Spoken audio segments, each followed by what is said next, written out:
लालियां से press club की जानिब से माहाना मीटिंग का इनेकाद किया गया, जिसकी सदारत लालियां प्रेस क्लब के सरपरस्त आला हाफिज़ मोहम्मद कफ़ायतुल्लाह ने की।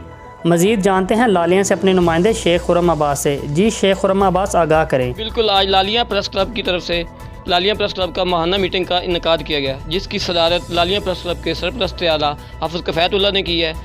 इजलास का मकसद लालियां शहर के मसाइल को उजागर करना और उनका हल निकालना है।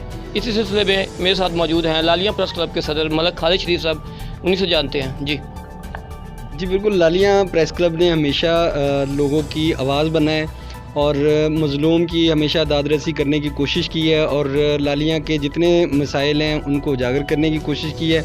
आज हमारा जो असल मकसद था कि सफाई मुहिम जो हमारे लालियां का बहुत बड़ा एक इशू भी है, तो इस इशू को ख़त्म करने के लिए हमने अपनी एक लाएमल तैयार किया और कोशिश कर रहे हैं कि लालियां में से सफाई की मुहिम को तेज़ किया जाए और लालियां को साफ़ सुथरा बनाया जाए।